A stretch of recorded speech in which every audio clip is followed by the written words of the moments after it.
A very good morning to all my dear students. This is Devlok Anand, TGT English, Saraswati Vidya Mandir, Noida.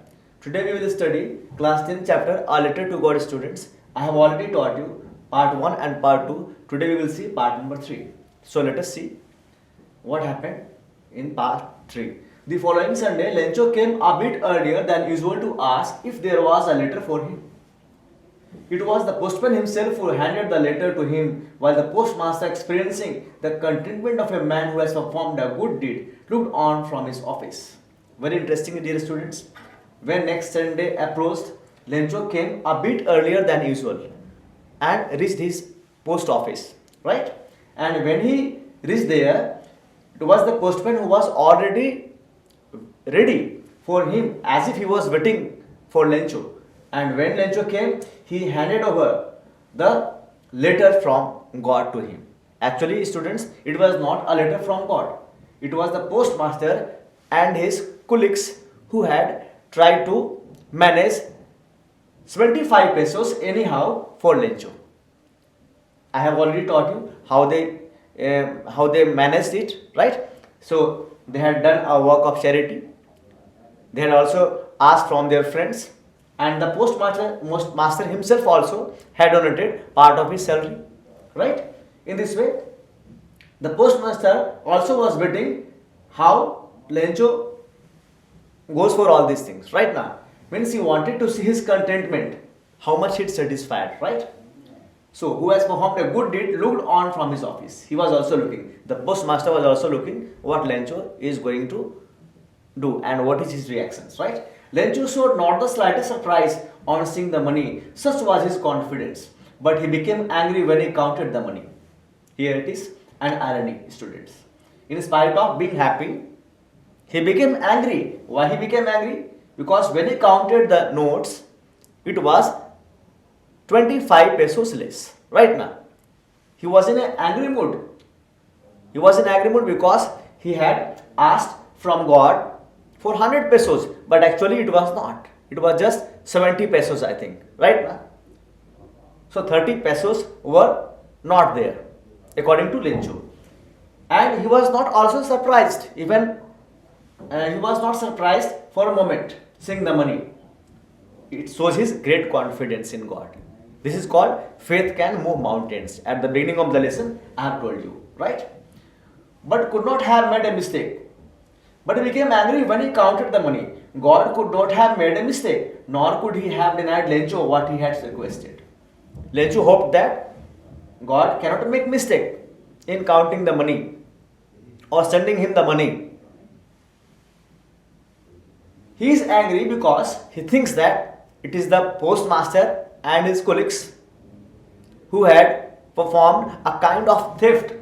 Right now, in this way, the money was less, right? Immediately, Lencho went up to the window to ask for a paper and ink. He just went to the window and he asked for some paper and ink to write. On the public writing table, he started to write with much wrinkling of his brow, caused by the effort he had to make to express his ideas. Means, Lencho's heart was full of sadness, or you can say he was excited to write to God that, oh God, since you have sent me 100 pesos, but I have found only 70 pesos. Right now, I think someone has stolen my money. Is this real? What I am thinking? So now his brows are what? His brows have wrinkled in the course of writing, because he is doing a lot of effort in writing, in collecting those ideas. When he finished, he went to the window to buy a stamp which he licked and then affixed to the envelope with a blow of his fist.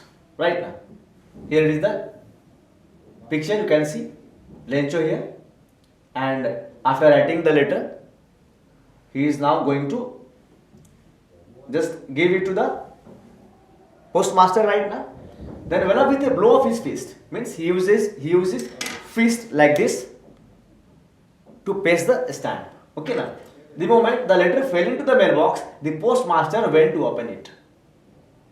So after posting the letter, Lencho again departed for home, and postmaster was already observing him. Right now, so he opened the mailbox and took the letter which was dropped by Lencho. Right now, it said, God, of the money that I asked for, only 70 pesos reached me. What he writes? Oh God, of the money that you sent me 100 pesos, I only got 70 pesos. Right now, send me the rest since I need very much. Okay, he was in need of 100 pesos now, but he only managed to get 70 pesos. He thought that God may have forgotten or the money may have been stolen, but still 30 peso he needed right now. For that he again wrote a letter. Send me the rest since I need very much, but don't send it to me through the mail because the post office employees are a bunch of crooks. So this is irony.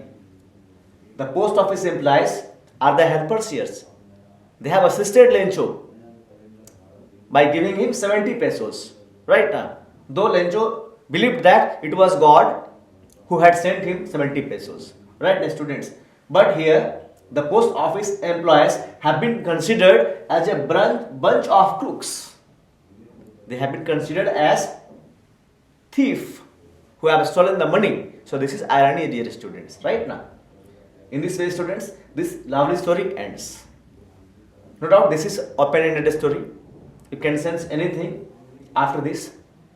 May the postmaster and his colleagues again have sent him 30 pesos, may not have sent. You can just imagine like this because this is open-ended story. Right now, oral comprehension check. Let's see. Was Lencho surprised to find a letter for him with money in it? I don't think he was surprised. He did not show even a slightest surprise. Right now, in fact, he was angry when he counted the money because they were not 100 pesos, they were just 70 pesos. Right now, what made him angry? Why he was angry? When he counted the money, they were only 70 pesos. Right now, it made him angry. Okay. Now let us see the exercise questions. Thinking about the text. First question is, who does Lencho have complete faith in, and which sentence in the story tell you this? Lencho have complete faith in God. Which sentence in the story tell you this? You have to find the sentence from the story. And it is when his crops got ruined by the hailstones and winds. So he had only one hope, that was help from God. So this is the line. Okay. Now question number 2. Why does the postmaster send money to Lencho, and why does he sign the letter God? The postmaster sends money to Lencho because he did not want to disfigure the confidence of Lencho in God. Since Lencho was a person who believed in God, right now, he did not want to shake his faith, and for this he arranged money. Right? Why does he sign the letter God? He signed the letter God because he wanted to win the support and faith of Lencho in God. Right now. So that Lencho must think that it is God who has given him this money. Right? Did Lencho try to find out who had sent the money to him? Why or why not? This is third question. I don't think Lencho had tried to find out because he was not surprised even to get the money. He thought that it is God who has sent him the money.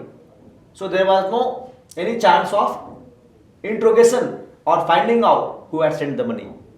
He firmly believed that it is God only who has helped him. Right now. Next question number 4. Who does Lencho think has taken the rest of the money? What is the irony in the situation?